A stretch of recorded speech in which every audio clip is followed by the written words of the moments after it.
नमस्कार, SPN 9 news में आपका स्वागत है। 2024 के लोकसभा चुनाव के संपन्न होते ही केंद्र में एनडीए की नई सरकार बन गई है। ऐसे में महाराष्ट्र में सियासी गहमा गहमी देखने को मिल रही है।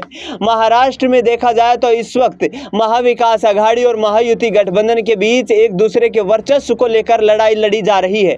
आपको बता दें कि देवेंद्र फडणवीस ने ये कहा कि हिंदुत्व की विचारधारा को आगे बढ़ाने वाले बाला साहब ठाकरे के नाम पर उद्धव ठाकरे ने चुनाव नहीं लड़ा, लिहाजा मुस्लिम वोट बैंक का शिवसेना को यहां पर समर्थन प्राप्त हुआ और शिवसेना को उद्धव ठाकरे गुट को अधिक सीटों पर जीत नसीब हुई। इसके साथ साथ एकनाथ शिंदे और अजित पवार गुट केंद्र सरकार में केंद्रीय कैबिनेट मंत्री न बनाए जाने से नाराज दिखाई दे रहे हैं। और लोकसभा चुनाव में जिस तरीके का प्रदर्शन एकनाथ शिंदे गुट, उसके साथ साथ बात करें तो उद्धव ठाकरे गुट और अजित पवार गुट का प्रदर्शन रहा है, उससे कहीं ना कहीं मुश्किलें बढ़ती हुई यहां पर नजर आ रही है बीजेपी सरकार की, क्योंकि तमाम ये सहयोगी दल यदि नाराज होते हैं तो ऐसे में बीजेपी की सरकार महाराष्ट्र से धराशाही हो सकती है।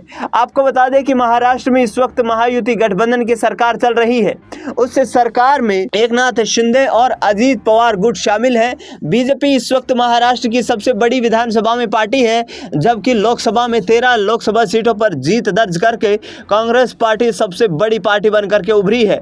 ऐसे में कहीं ना कहीं उद्धव ठाकरे को यह प्रतीत हो रहा है कि महाविकास आघाड़ी गठबंधन का जो प्रदर्शन इस लोकसभा चुनाव में रहा है वो वाकई सराहनीय है और आने वाले 3 महीने के बाद विधानसभा के चुनाव में मुश्किलें यहां पर बीजेपी के लिए बढ़ती हुई नजर आ सकती हैं। ऐसे में भारतीय जनता पार्टी की सरकार क्या महाराष्ट्र में अब ज्यादा दिनों तक चलने वाले नहीं है, क्योंकि बीजेपी नहीं चाहती कि महाराष्ट्र जैसे मजबूत किले को कोई ढहा दे और उनकी सियासत वहां से खत्म हो जाए। अब देखना यह होगा कि एकनाथ शिंदे और अजित पवार की नाराजगी को बीजेपी हाईकमान किस तरीके से यहां काट पाती है, क्योंकि लगातार नाराजगी वाले बयानबाजी कहीं ना कहीं प्रदेश में एक एंटी इनकम्बेंसी तैयार करते हुए नजर आ रहे हैं। फिलहाल इस खबर में इतना ही।